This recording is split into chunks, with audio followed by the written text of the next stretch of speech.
Hello, friend. I'm Ric Beattie. I'm the senior minister here at Unity of Royal Oak in Royal Oak, Michigan. And it's my honor, as it always has been since just after the pandemic started and made everything go virtual. We've provided a meditation every Wednesday. And at some point I still plan to come back in person at least some of the time, but sometimes this is a good option, and we have people who are remote from us who frequently join in and different hours of the day and night. So I'm grateful for the technology, and I'm not sure why last week it streamed out at 5 o'clock. Who knows? We use I record this, I upload it to a system that sends it out at the time I set it, and I checked and it was set right. So it's like so much of technology, I love it until it doesn't work, or I love it till I don't. I say that sometimes. And I apologize if I'm looking a little shaggy today. I didn't come into the building until just now. I wasn't feeling very well today, and I didn't want to be passing anything on to any of the staff here, so I stayed home and worked at home and just came down in order to record this in quiet, because I have a big dog in my house and she barks at everything, and so that's more disturbance than we really need. Anyway, it's just an honor to be with you, and I want to invite you to visit our website. We've got a lot going on during December and early January. Some fun events. Of course, our Christmas Eve candlelighting services. The choir's been rehearsing. Kim's been planning. We've all been planning. And we're looking forward to welcoming you either in person at 6 or 8 p.m. Eastern Time, or on the stream. We'll probably stream them both. I'm sure we will. Anyway, I'm going to share with you the daily word for today, Wednesday, December the 6th, 2023. The key word, the theme is forgiveness.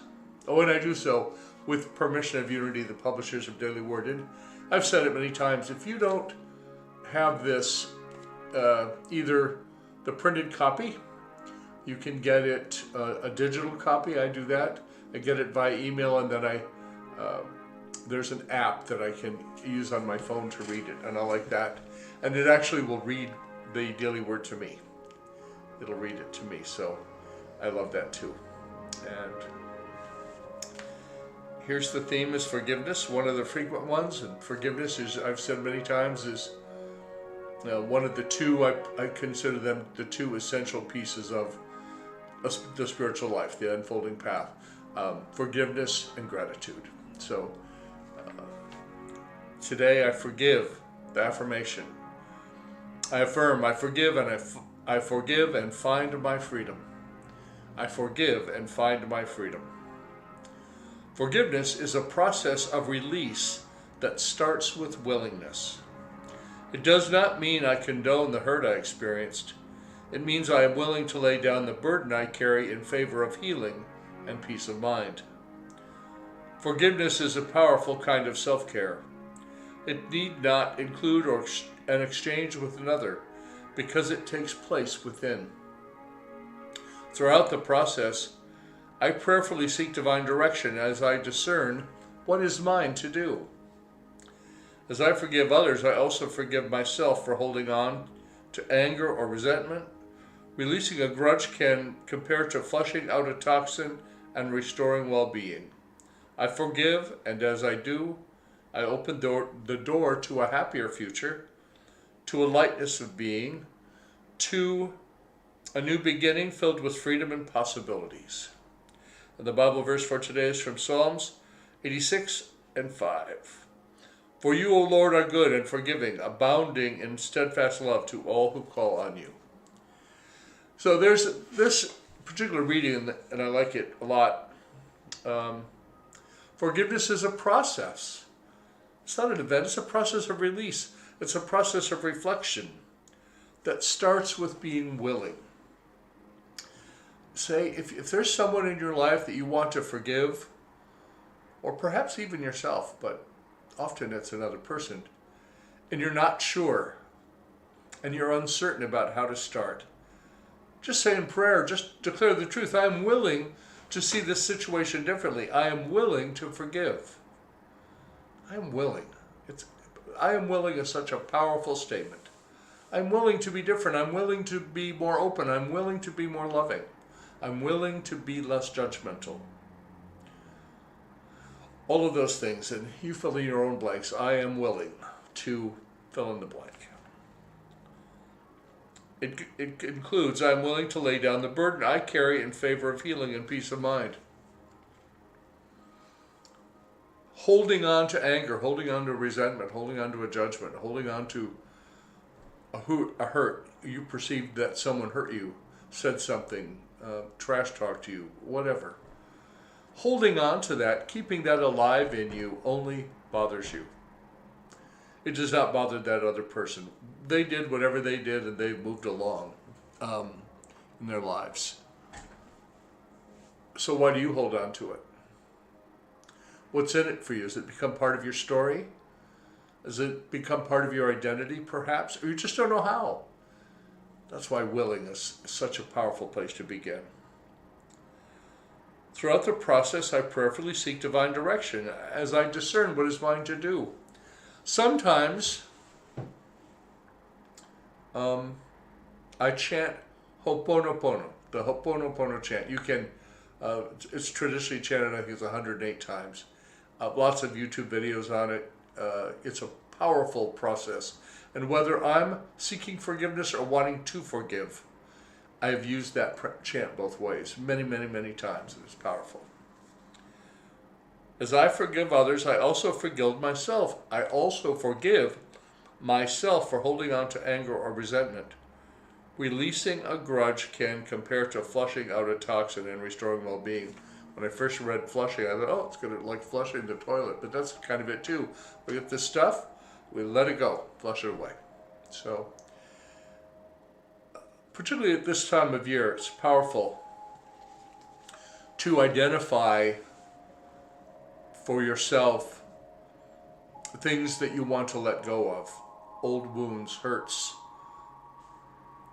And it's a powerful process. You can do it any time, but certainly on New Year's Eve we'll do our burning bowl. That'll also be online. So there's nothing that says if you're not with us at that time or you're not local to us, you can do the burning bowl anytime. You can go back and use burning bowl to do in the middle of the summer, if that's what you need. So forgiveness and gratitude. Forgiveness is a powerful, powerful tool. So let's start this time with get centered, get settled. We're going to take 3 deep cleansing breaths. We're going to breathe in from the bottom of our lungs to the top, because most people breathe shallow most of the time, just using the upper part of the lungs. But we have this whole capacity, and a marvelous thing happens when we use the whole capacity of the lung. We stimulate the vagus nerve, which helps us to relax. It's a nerve that runs through the lungs, actually. So it's just good. There's something to be said, like when you were a kid and your mother would say, okay, honey, take a deep breath. Now tell me, there's something about that that's true. And of course, it takes us a long time to realize that much of the stuff that we learned as children, some of it, not much of it. Some of it was true. Some of it was good advice. Some of it we need to toss, release, burning bowl. All right. So we're going to take 3 deep breaths together. Breathe in with me. Hold it. Sigh it out. Again, a deep breath in. Hold it. Sigh it out. One more time. Deep breath in. Hold it. Sigh it out. And now allow your breathing to take on its normal rhythm. Normal for you.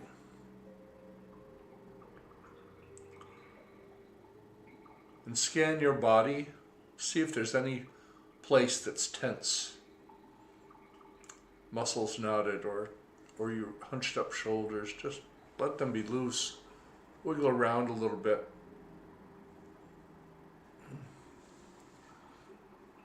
And prepare yourself to spend a few minutes. You don't have to meditate all day and all night. Some people do, but you don't have to. 5 minutes in the stillness, morning and night, is a beautiful place to start. And you will develop an attitude or a consciousness of meditation, approaching life from a place of meditation, noticing where the divine is at work in you. But this is the time for us to reconnect. Like this, I call this the midweek connection sometimes. I call it a lot of things. So, notice your breath.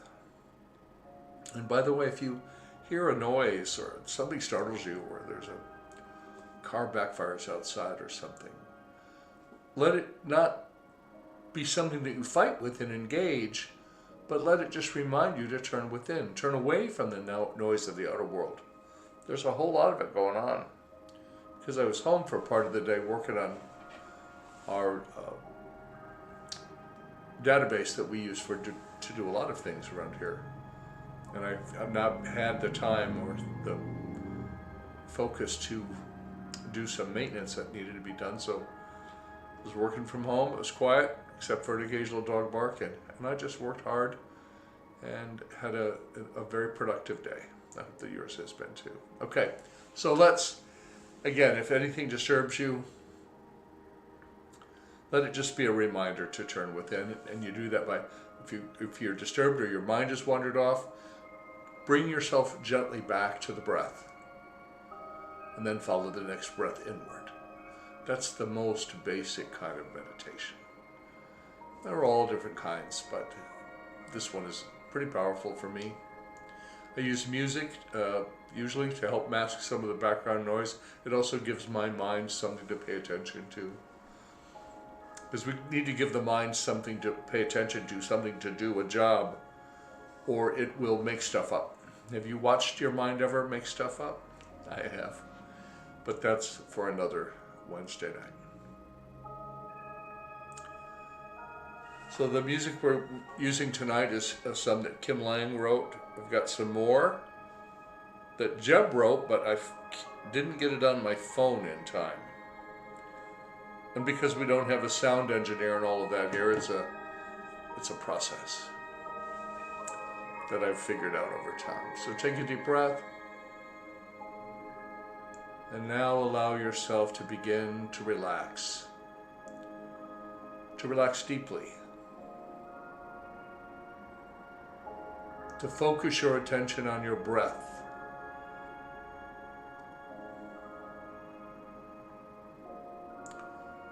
To focus your attention on that place in you that you consider to be your center. For me, it's my heart. And I'm not talking only about the physical heart, I'm also talking about the spiritual heart. Let your focus be on your heart. And imagine that you can breathe through your heart. You can breathe in love and breathe out love.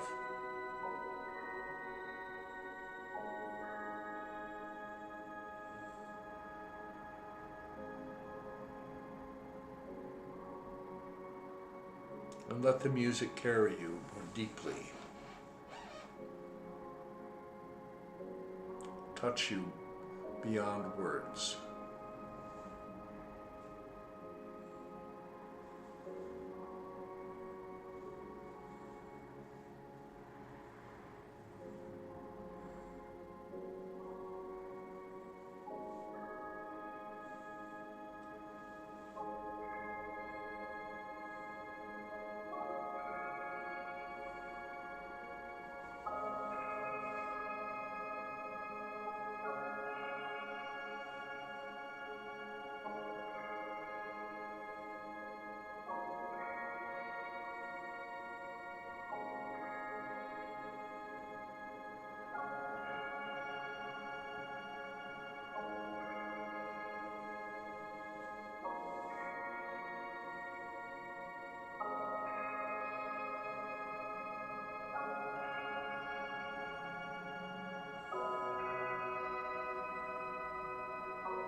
And now I invite you to remain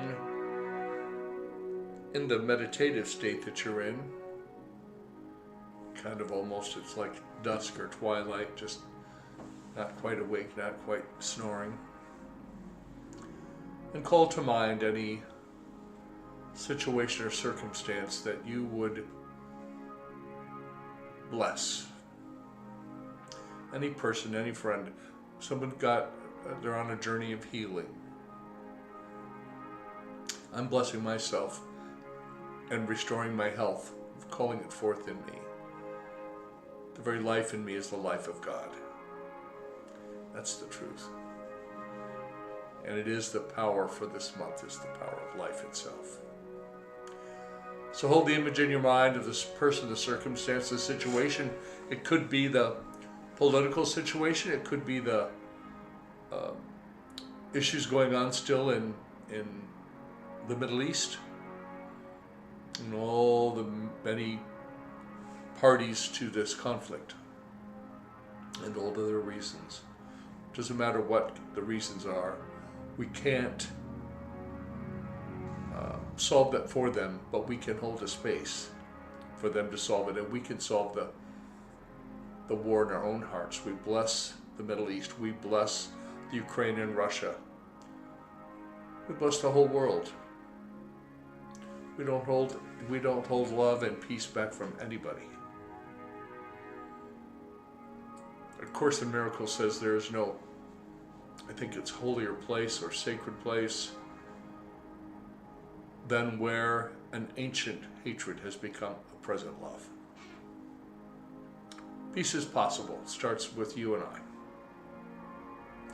Or is that you and me? It's you and me.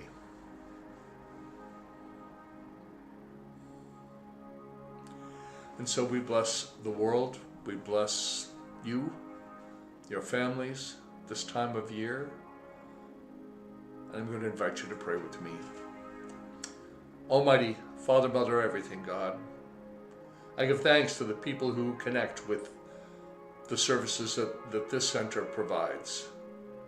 I give thanks for the dedication of our volunteers and our friends. And I give thanks for the process of healing and peace. I've reflected on my own life, God, a lot lately, and I'm amazed at where I've come from and how much change I've made. So I commit myself, and I think we all commit ourselves to being the very best we can be every day. So be it, and so it is. My friends, thank you for your support, for your participation. We appreciate you. And know that the light of God surrounds us. The love of God enfolds us. The power of God protects us, and the presence of God watches over us. Wherever we are, God is. All is well.